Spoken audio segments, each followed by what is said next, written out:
बहकी सभी जुबां है, हम हैं हजारों में। अब की प्रणाम। हम राइटर रविशंकर कुमार।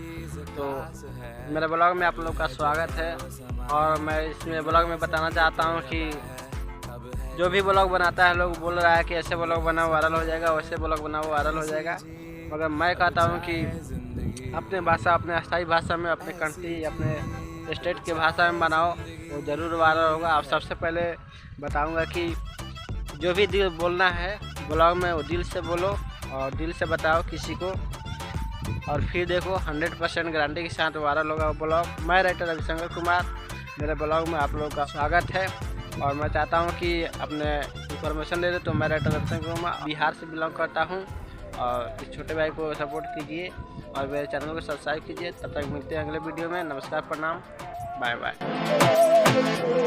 सहनी हमें सजा है, हम हैं बाजारों के, सबकी नजर यहाँ है, हर चीज राज है। अब है जो है वो समा है, तुम रह सकी तो रबा है, अब है जो है वो